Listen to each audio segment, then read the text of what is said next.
No, I wouldn't say that. I just think trying to maximize the rest that we're getting, we can get with the schedule we have playing every other day. I just thought,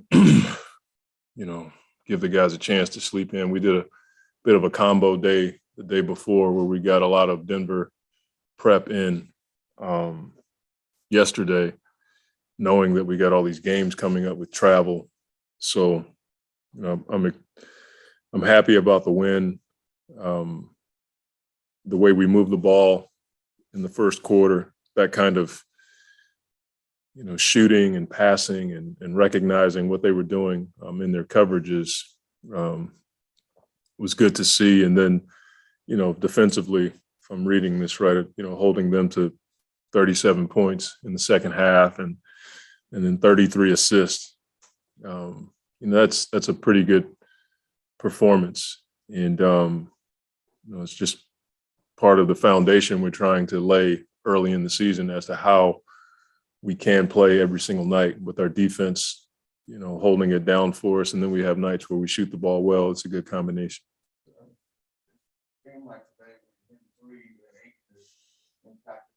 Mm-hmm. Like the ideal perfect combination of him influencing the three. Yeah.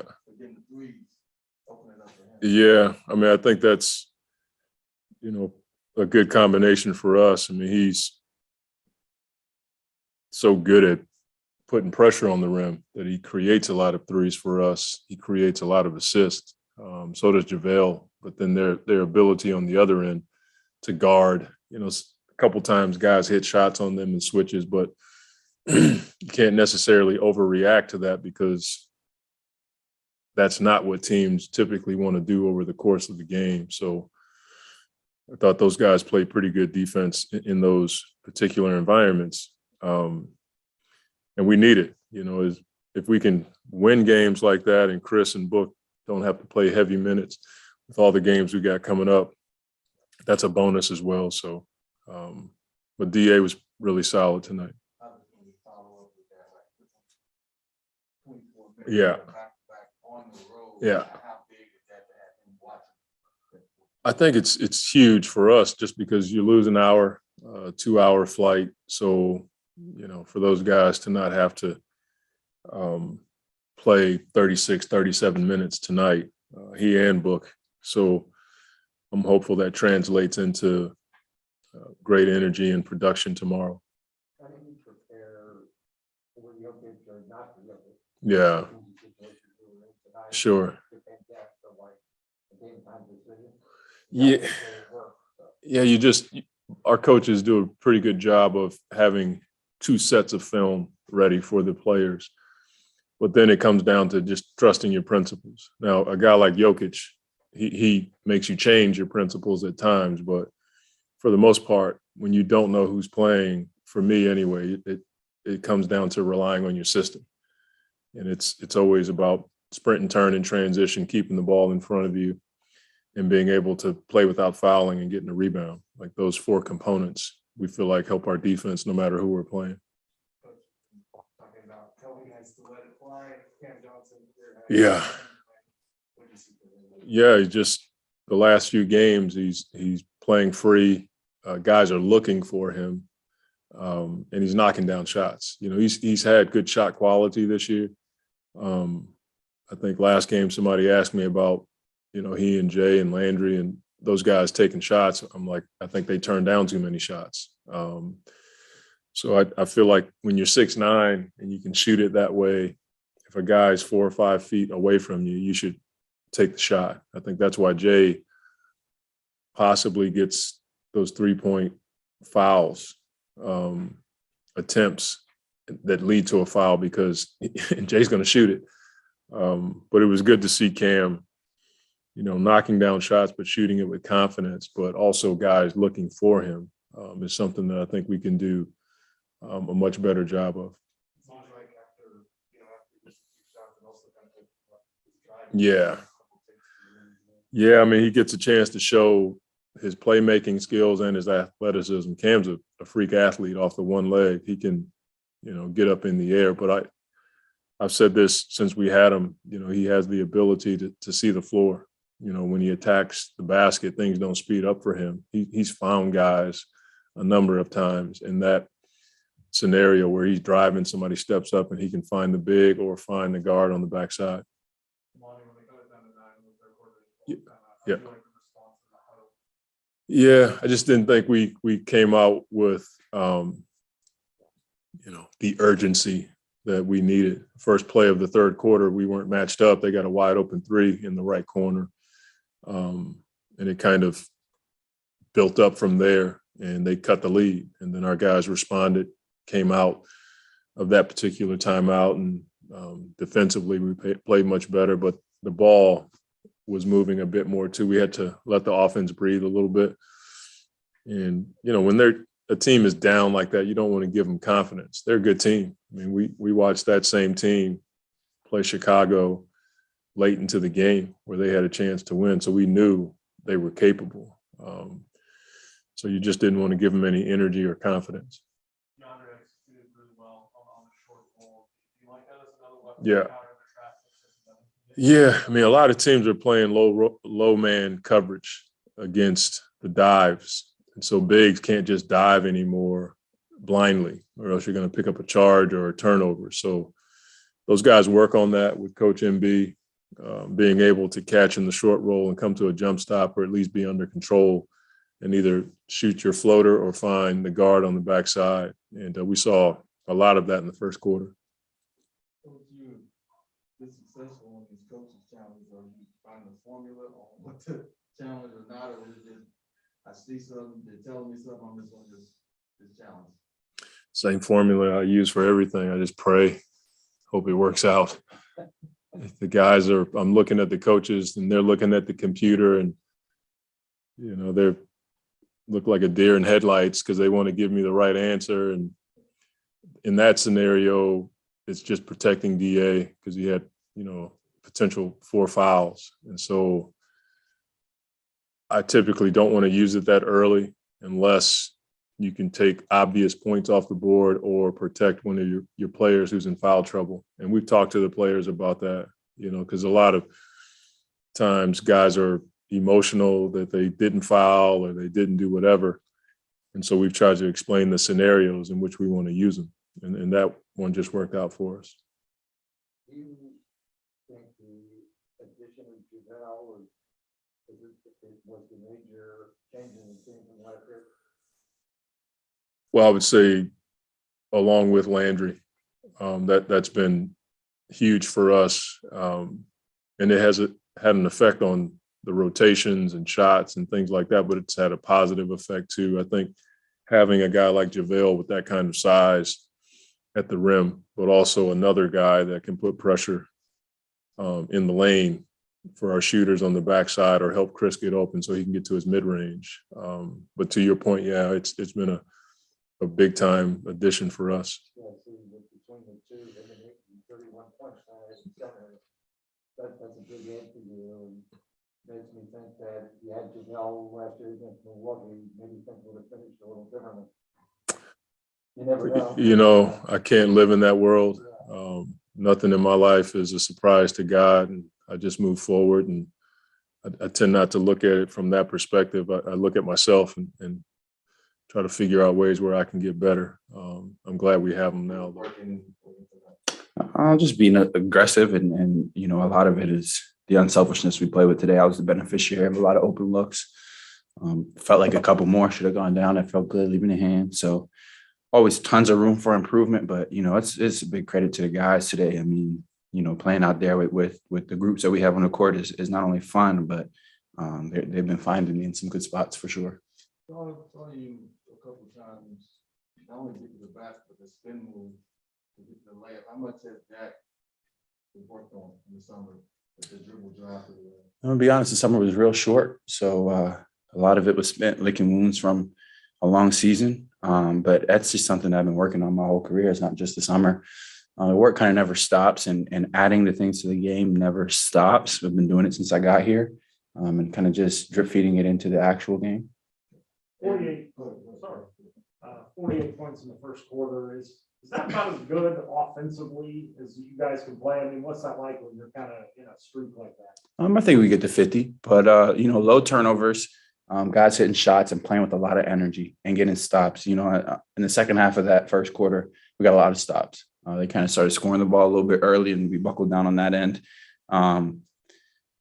Also, another thing I want to point out is Ish got his first basket today, and you could see the whole entire bench excited for him. And you talk about a guy that's worked hard to get to this point, maybe taking a little bit more of an untraditional route than a lot of guys in the league. It's pretty cool to see him go out there and get his first NBA bucket. Last game was the other day. Mm-hmm. And then he obviously scored. Yeah. Tonight. Just thinking of him and talking about the path. How has he been with you guys? Ish? Yeah. He's a great teammate. You can see he kind of he brings energy every single day.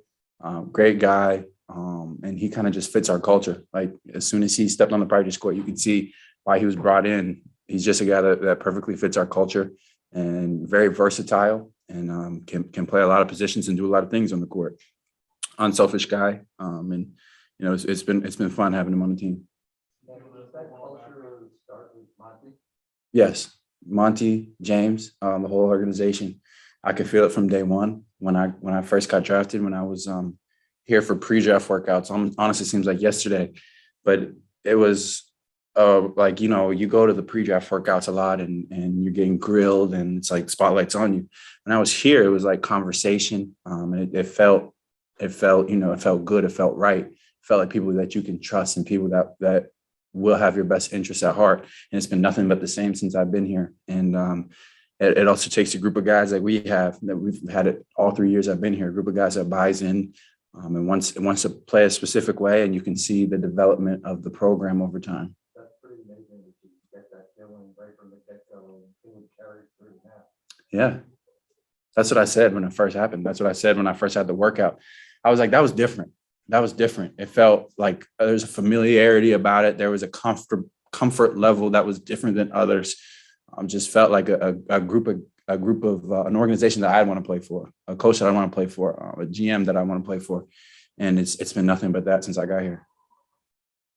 Coach said that you being 6'9", he just wants you to let it go regardless of what's coming for you. And I've always thought that's what you've been anyway, but is that even more so this year, or is that just figuring out your spot with new guys in the second unit with Landry? Yeah, it's the second part, always been like that. Sometimes I do prefer to take maybe more twos or get going. That was like, looking back in my career, that was a big part of my game. My whole entire career was adding that ability to kind of score at a lot of levels, which gets you in a rhythm. So sometimes I'll be out there seeking a rhythm, trying to get things to go, but they remind me just to let it fly. And I play for a lot of coaches in my life, and to have coaches that encourage you in that way is rare and appreciated from a shooter, because I can miss. I mean, we played New York Knicks last year. I missed 7 in a row going into the fourth quarter, and he drew up a play for me to shoot a 3. Like that stuff, that goes miles to a shooter's confidence, to a shooter's mind, especially in this league when games come and they just keep on going. So when you slide, it can pile up if you don't, put an end to it, or if you got somebody that's trying to take away your confidence. But that's not the case here. They encourage everybody to shoot. We were working out in practice past couple of days, and guys are letting it fly. And I think we do have one of the better shooting teams in the league for sure. We'll finish with one on Zoom from Jim Conlon. Hi, Cam. Cam, 126 points tonight. 126 points tonight. 6 different players with double figures. Does that show the competition within the roster in terms of rotations, that 6 players with double figures, the strength and depth in this Phoenix squad? What it shows is an unselfishness and an ability to play a lot of guys at the same time. We're a team unit, and no matter who's scoring, we try to find them. No matter who's having a good day, we try to find them. And sometimes it results in balanced scoring and a lot of guys in double figures. The minutes were looked to be kind of spread out today. And that's kind of attributed to the way we're playing, getting out to an early lead. At the same time, I mean, nobody's out there, playing any kind of way other than the way that we've been playing for the past couple of years. And that's what's taken us to these points to these development points, and that's what's going to keep allowing us to be a better team. How many points do they have? 28? It's 48-28. That's a good quarter for us. We were hitting on all cylinders, came out on fire. I think the first play of the game, Jay gets fouled on a three, catches his rhythm. So, everything was working. Is that any product of losing the opponent to them? That ain't kind of carry over tonight. It's definitely one that we wanted. Come up here, rude boy. Yeah, this is definitely one that we wanted. We felt we shouldn't have lost that first game of the season. We had opportunities to win, and it was a high intensity game. So, we definitely want our get back.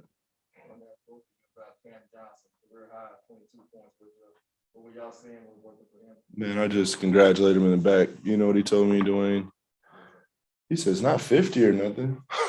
I said, man, you got to crawl before you can run, man. So, I'm proud of him, but, I love the mentality, and his approach. But, he's going to have a lot more games over 22. Deandre, what do you think? What was working for him tonight? He was running the floor. He was pretty aggressive. Especially when I was in the game with him. I just seen how aggressive he was, just taking what the defense gave him, and just showing coach what he got. He was scoring the ball. It looked good. Now, when you get threes going and him scoring inside, that is pretty better than that. Well, usually it's maybe one or the other, but they have both going. It seemed like it was feeding off of each other. Yeah, we just playing the game, taking, I always say, we try to play best available basketball, the best shot that we can get down court. And, we know they're undersized tonight, and having his role and presence opened up open threes. And, it's kind of pick your poison. And, either way, we were getting it done. Deandre, the short roll, what are you looking for in those? The low man, to be honest, what we practice mainly is, how to execute coming out of that pick and roll. A lot of dudes can set a charge, or the low man can be up early. Seeing what got me early, finishing under the rim, finding me on the late rolls. And, once I got comfortable coming out of those blitzes and stuff like that, I could see the open corner open, and that's the stuff we worked on. I feel like with your best skill set, that's an area where you can really. Yeah, especially putting pressure on the rim, just going through contact the first couple looks I get, and, just feeding off whatever and just picking them apart after that. Kevin, that was 17 assists and only one turnover when you put combined. Is that a number you kind of look at and say we're really rolling with you two? Yeah, more, myself than him. He doesn't turn the ball over much. That's something that, I got to be more cautious of. But, yeah, whenever your backcourt can, make plays like that and take care of the ball and, get the most possessions as possible, we have guys that can score the ball. So, giving the ball to the other team's never good. Guys, when you first got here, first season you two were together, won 19 games. You guys have now won 12 in a row. Do you even put that in that kind of perspective, or is it just like on to the next? A little bit of both. It makes it feel a lot better going through what we went through. And, I did a lot more years at the bottom than he did. So we turned around quick for DA. But, yeah, man, you can't take this for granted. We always say, on this streak, especially we go in there and say, we got 12 straight. It's hard to get one in this league. And we emphasize that a lot. This is the best of the best. This is the NBA. So you can't ever take any opponent or any win for granted. Look, after the loss in the back-to-back in Portland, you guys responded really well in Minnesota, and Monty just mentioned like a mindset shift. Is that still up there, just handling business in those situations and travel? Yeah, it was good to get out and get this game kind of over a little bit. I think this is one of the first fourth quarters that we've sat most of this year. And, just getting rested up. It's a long flight. We lose an hour, and, we have a well-rested team waiting on us. So, it's going to be a dogfight that we're looking forward to. All right.